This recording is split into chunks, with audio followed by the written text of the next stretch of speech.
Hello every one, welcome to bench for politics channel. நான் உங்களுடைய political consultant and strategist Sathya. நம்ம இன்னைக்கு என்ன பார்க்க போகிறோன்னா, எம்எல்ஏஸ் கேம்பெயின் பண்ணும்போது மேஜராக பண்ணக்கூடிய மிஸ்டேக்ஸ் பற்றி பார்க்க போகிறோம். ஃபஸ்ட்டு விஷயம், டைம் மேனேஜ்மெண்ட். ஒரு குறிப்பிட்ட டைமில் ஒரு 15 நாளில் இல்லை ஒரு 20 நாளில் சில பிளான்ஸ் பண்ணலாம்னு சொல்லி அவங்க பிளான்ஸ் பண்ணுவாங்க. இந்த பிளான்ஸை நிறைய நேரங்கள் என்ன ஆகும்னா, சின்ன சின்ன விஷயங்களுக்காக நிறைய டைம் ஸ்பெண்ட் பண்ணி சில முக்கியமான விஷயங்கள் பண்ண தவிர்த்துடுறாங்க. இதனால என்ன நடக்குதுன்னா, ரிசல்ட்டு அவங்க முக்கியமான ஓட் பேங்கை கான்சன்ட்ரேட் பண்ணுறத அதுலேருந்து கொஞ்சம் வழி விலகின மாதிரி பண்ணிடுறாங்க. ரெண்டாவது விஷயம், அவங்களுடைய தொகுதிகளில் இருக்க 100% தெருக்கள்லையும் வீடுகளுக்கும் போகிறது கிடையாதுங்க. இப்போ அந்த எம்எல்ஏ கூட இருக்க க்ளோஸாக இருக்க ஒரு 7-8 பேர் அந்த ஏரியா, அந்த தொகுதி, அந்த ஏரியா, அந்த தெருக்களை கவர் பண்ணுறாங்களேன்றது தாண்டி நிறைய கிராமங்களுக்கு எம்எல்ஏஸ் ஆக்சுவலாக போகிறது கிடையாதுங்க. அதனால மக்களோட ஆதரவுமே பெரிய லெவலில் கிடைக்கிறது இல்லை. ஏன்னா ஒரு 20% மக்கள் பார்த்தீங்கன்னா எந்த கட்சிக்கு ஓட்டு போடணுன்றத லாஸ்ட் மினிட்ல மட்டும்தாங்க டிசைட் பண்ணுறாங்க. ஸோ அப்போ நீங்கள் அந்த நேரங்களில் அந்த ஸ்பெசிஃபிக்கான ஆட்களை பார்த்து அவங்க கை கொடுத்து பேசி அவங்களுக்கு தேவையானதை நீங்கள் பண்ணித்தரன்ற ஒரு வாக்குறுதியை நீங்கள் கொடுக்கும்போது அந்த மக்கள், அந்த கிராமத்தில் இருக்க மக்களும் எனக்காக பேசியிருக்காங்க, இவங்க பண்ணுவாங்கன்ற ஓட்டு போடுறதுக்கான பாசிபிலிட்டிஸ் அதிகங்க. மூணாவது விஷயம், over confident at the time of ரேலிங்க. ஸோ நீங்கள் ரேலி பண்ணும்போது நீங்கள் ஒரு தொகுதிக்கு ஒரு தெருக்குள்ளே பக்கம் வர கூட்டத்தை பார்த்து இவ்வளோ ஆட்கள் வருவாங்க, இவ்வளோ ஆட்கள் ஓட்டு போடுவாங்க நீங்கள் நினச்சிங்கன்னா கிடையாதுங்க. அந்த இடத்துல கூட்டம் கூடனால மக்கள் வருவாங்களே தாண்டி ரேலி போகிற கூட்டம் அப்படியே ஓட்டு உங்களுக்கு போடுவாங்களான்னு கேட்டால் தெரியாதுங்க. ஒரு எம்எல்ஏ கேண்டிடேட் ஒரு சரியான செகண்ட் லைன், அதாவது இவருக்கு அடுத்தபடியாக ஒரு செகண்ட் லைன் கேண்டிடேட் ஸ்ட்ராங்காக இல்லாததுனால ஒரு எம்எல்ஏவோட கேண்டிடேட்டோட ஆப்சன்ஸில் இவங்க நடத்துகிற கேம்பெயின் குழப்பங்களுக்குள்ளாகுது, சரியான முறையில் மக்களிடையே கொண்டு போய் சேர்க்க முடியாத காரணங்கள் ஆகுதுங்க. இது பாயிண்ட் நம்பர் 1. பாயிண்ட் நம்பர் 2 பார்த்தீங்கன்னா, ஒரு எம்எல்ஏ கேண்டிடேட்டுக்கு தனக்கு ஆதரவு இல்லாத சில ஏரியாக்களை இண்டிவிஜுவலா டார்கெட் பண்ணி அதை ரெக்டிஃபிகேஷன் பண்ண தெரிஞ்சிருக்கணுங்க. சில நேரங்கள்ல என்ன ஆகும்னா, சில தெருக்கள்லையோ இல்லைன்னா சில பகுதிகள், குறிப்பிட்ட பகுதிகள்லையோ இந்த கட்சி மேலேயோ இல்லைன்னா இந்த குறிப்பிட்ட நபர் மேலேயோ மக்கள் அதிருப்தியிலையோ இல்லைன்னா கோவங்களிலேயோ இருப்பாங்க. இந்த டார்கெட் ஆடியன்ஸை இவங்க அப்ரோச் பண்ணி இவங்க என்னென்னலாம் பண்ணுவாங்கன்னு அவங்க கிட்ட பேசி அவங்களுக்கு புரிய வச்சு அந்த எதிர்கட்சியில இருக்க வாக்குகளை இவங்க வாக்கு வங்கிக்குள்ள கொண்டு சேர்க்கிறதுன்றது ஒரு பிரதானமான வேலைங்க. முக்காவாசி நேரங்கள் என்ன நடக்குதுன்னா, இந்த நேரம் இல்லாத சூழ்நிலைனால ஒரு எம்எல்ஏ அந்த வேலைகளை பண்றது கிடையாதுங்க. மூணாவது விஷயங்கள் பார்த்தீங்கன்னா, ஒரு எம்எல்ஏ தன்னோட வேலைகள் செய்யும் போது கன்சிஸ்டன்சியா இருக்கிறது இல்லைங்க. இப்போ ஒரு நாள் நிறைய வேலை செஞ்சு லேட் நைட் வரைக்கும் பிரச்சார மீட்டிங் பேசிட்டு மறுநாள் காலையில அடுத்த நாள் அவன் ஒர்க்கை போக முடியாம ஆகுற சூழ்நிலைகள். இதனால அதுக்கப்புறம் கம்மியான நேரங்கள்ல நிறைய வேலைகளை போட்டு செய்ய வைக்கும் போது உள்ளுக்குள்ள நடக்கிற சின்ன சின்ன சண்டைகள் மூலியமா மக்கள் கிட்ட கொண்டு போய் சேர்க்க வேண்டிய சூழ்நிலைகள், கொண்டு போய் சேர்க்க வேண்டிய அந்த ஒரு கண்டென்ட் மிஸ் ஆகுதுங்க.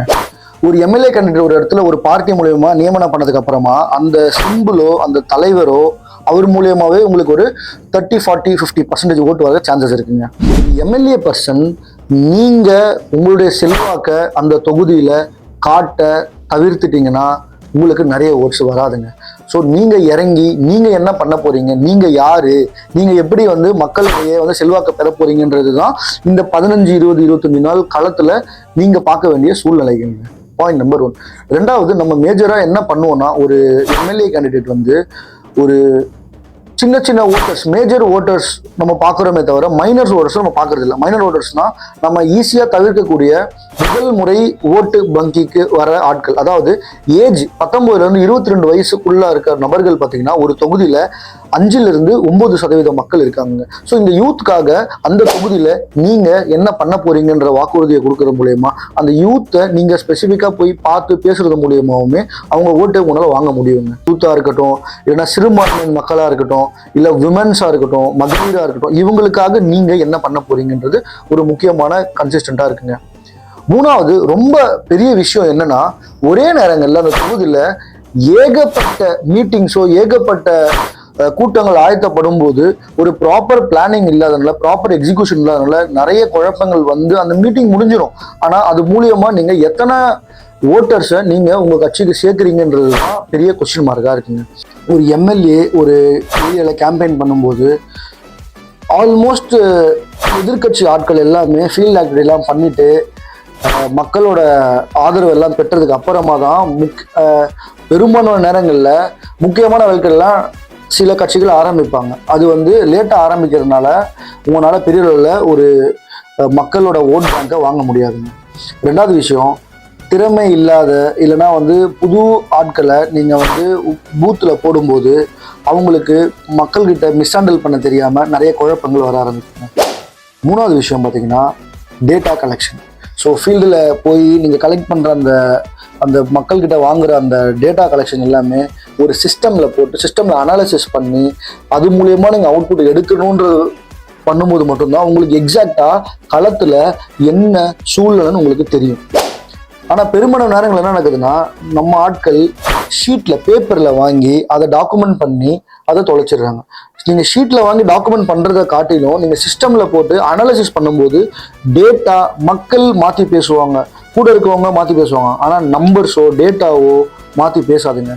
ஸோ 2026 தேர்தல் களம் நீங்கள் நினைக்கிற மாதிரி கிடையாது. கம்ப்ளீட்டாக உங்கள் அரசியலோட எக்ஸ்பீரியன்ஸ்க்கு அப்பாற்பட்டது.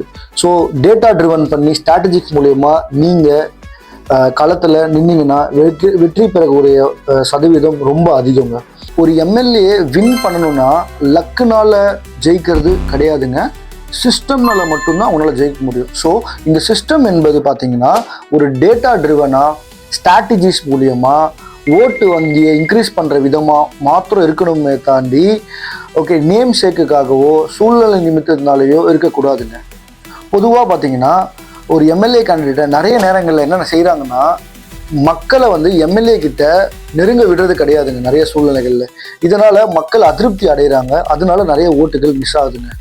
ரெண்டாவது, அனுதினமும் பார்த்தீங்கன்னா ஃபீல்டில் எம்எல்ஏக்கு ரியாலிட்டியான நியூஸ், அதாவது இவர் மேலேயோ இல்லை இவரோட பார்ட்டி மேலேயோ இவரோட கட்சி மேலேயோ கோபமாக இருக்க மக்கள் எதனால் கோபமாக இருக்காங்க, ஏன் கோபமாக இருக்காங்க, அந்த கோபத்தை எப்படி சரி பண்ண முடியும், எவ்வளோ பேர் இவருக்கு ஆதரவு இல்லாமல் எதிர்கட்சிக்கு ஓட்டு போட தயாராக இருக்காங்க, அவங்க எதனால் தயாராக இருக்காங்க அப்படின்னு நம்ம வசப்படுத்தணும்.